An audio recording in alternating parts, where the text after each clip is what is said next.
Olá pessoal, estamos em mais um episódio do nosso podcast Trilha do Futuro. E hoje nossa convidada é a doutora Amanda Leme. Como é que a senhora tá? Primeiramente, obrigado por ter aceitado o nosso convite, tirado o seu tempo. E a gente queria saber como foi um pouco a sua história para a senhora entrar na faculdade de odontologia, por que a senhora escolheu esse curso? Quando eu tinha 5 anos, eu ia muito na dentista com minha mãe. E aí, eu já falava que eu ia ser dentista. E aí, desde então, fui crescendo. Tive outras vontades durante o meu ensino médio. Tive vontade de fazer veterinária e também medicina. Mas acabei ficando com odontologia e fui muito feliz, né, na escolha.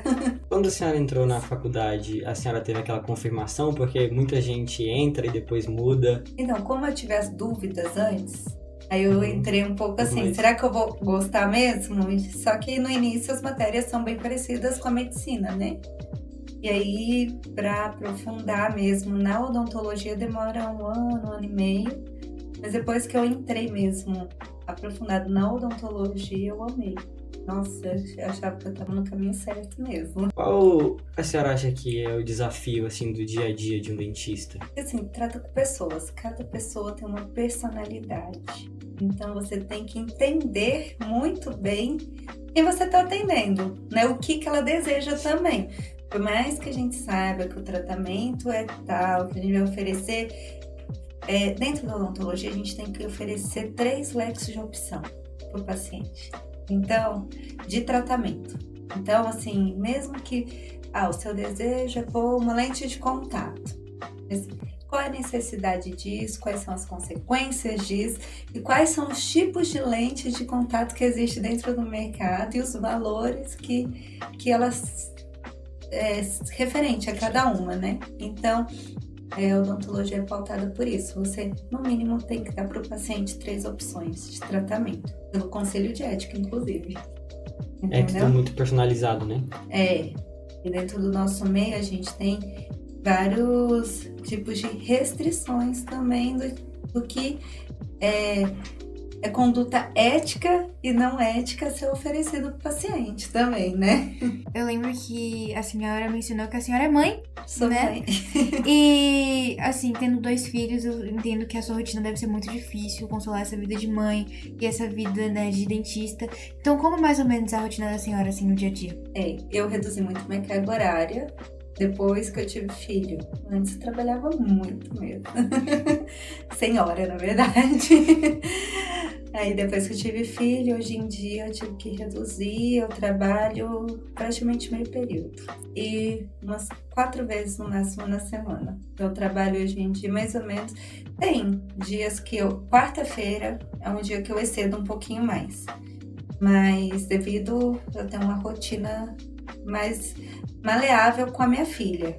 Mas os outros dias não, porque eu deixo na escola, depois eu busco e eu acompanho nas atividades extras também curriculares. Então acabo que eu optei por reduzir minha carga horária, mas graças a Deus os pacientes estão lá comigo, dentro da minha grade, né, de trabalho. A senhora preferiu a qualidade de vida, né? Em vez de só focar no trabalho. Sim, e nisso. isso sim. E assim, também eu tenho essa opção, dentro de tudo que eu já trabalhei, poder reduzir minha carga horária, entendeu? Sim. Muitos profissionais não podem. Eu optei também por acompanhar a rotina dos meus filhos. Amanda, quais são as especializações que existem na área de odontologia e quais são as especializações assim mais procuradas pelos clientes? São inúmeras, mas eu vou falar as principais, né?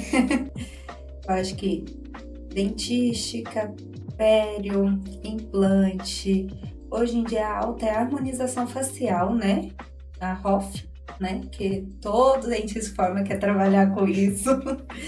Mas tem odontopediatria, né? Tem a endo, que é importante, muito importante também. Prótese. Então, assim, o leque é gigante. Tem cirurgia, tem bucomaxilo, né? Que dentro da cirurgia. São todas boas, né? Mas hoje em dia a alta, dentro dos colegas e todos que eu vejo formar, eles estão procurando mais a ROF. Qual a especialização da senhora? Eu sou odontopediatra, ortodontista e implantodontista. E aí eu tenho cursos em harmonização facial também, né? Eu fui, acho que uma das pioneiras aqui, quando em 2015 começou a harmonização facial, aí o conselho era vetado, aí daqui a pouco era liberado, porque as outras classes também queriam, aí até que teve a regularização mesmo, mas eu comecei a fazer curso em 2015 de harmonização facial.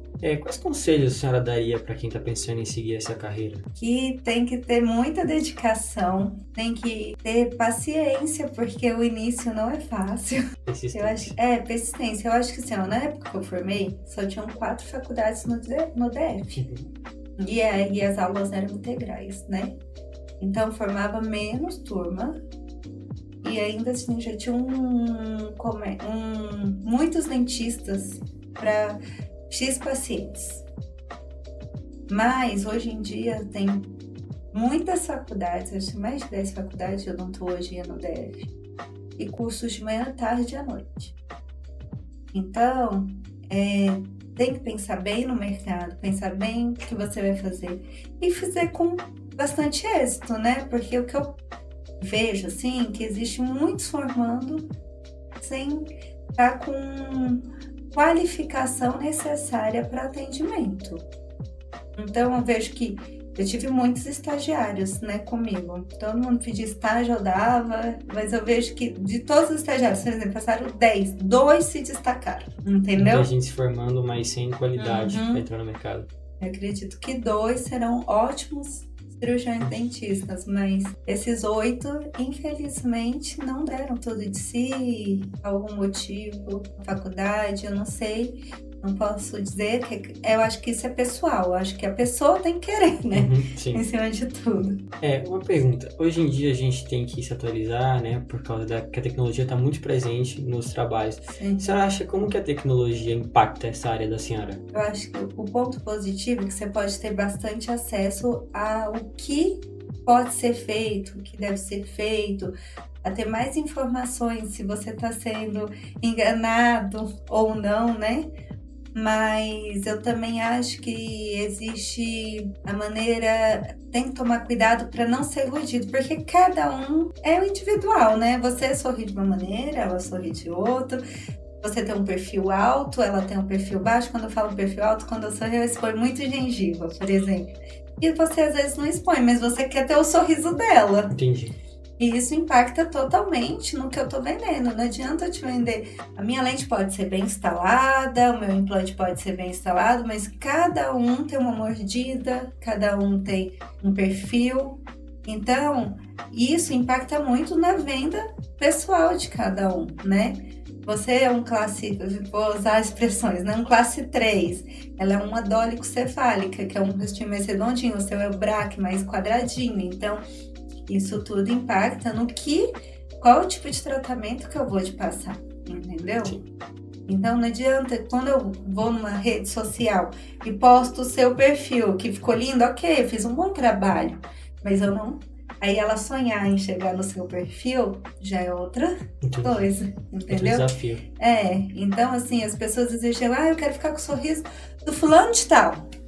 Eu falo, olha, eu vou trabalhar o máximo que eu posso, mas você tem um perfil diferente do fulano de tal, entendeu? Sim. E é isso, a gente tem que deixar bem realista, né? Porque eu acho que hoje até com a IA lá, né? Inteligência artificial, a gente pode fazer até coisas que talvez fique só no sonho da pessoa. Voltando agora um pouquinho mais pra essa área do impacto da tecnologia, né? Eu já vi muitas vezes, tipo assim, em redes sociais, e tem muita gente que faz umas trends, tipo assim, no Instagram, no TikTok, que às vezes são até meio, um pouco, tipo assim, absurdas. Eu lembro que eu já vi uma que o pessoal... Era uma coisa muito absurda. A gente tava conversando, inclusive, antes. A pessoa, ela passava corretivo no dente pra poder ficar mais branco. Então, o que a senhora, tipo assim, o que a senhora acha sobre esse impacto das mídias, né? É preocupante porque, assim, voltando na ortodontia, não sei se vocês pegaram, não sei quantos anos vocês tinham, mas isso é uma reportagem que eles usavam cabo de vassoura, o fio da vassoura para fazer, tipo, como se fosse aquelas liguinhas coloridas que a gente chama de elastique, né? e colocava no aparelho e trocavam. Colocava o aparelho no dentista e depois eles mesmos ficavam trocando isso, sendo que os elásticos, eles têm uma super função dentro da boca, é muito preocupante a troca, por isso que tem que ir na manutenção todo mês. Então tem coisas que vão ser muito prejudiciais e tem gente que vai fazer só por estética, ou porque viu, ou por modismo, então isso pra mim é preocupante. Né? Igual pasta de carvão ativado, isso é preocupante. São coisas que deixam que viraliza, é isso? E aí acaba que muita gente testa e acaba sendo prejudicial em vez de ser bom, igual a carvão ativado, pasta abrasiva. Até essas pastas abrasivas são vendidas por indústrias, a gente não recomenda tanto, porque com o tempo ela vai tirando o esmalte do dente, entendeu? Então, a gente tem que tomar cuidado com tudo que a gente vê e acha, mas fica branco, é o produtinho que vai lá, que quando a luz bate, e veja, ele não tá clareando assim, tanto, entendeu?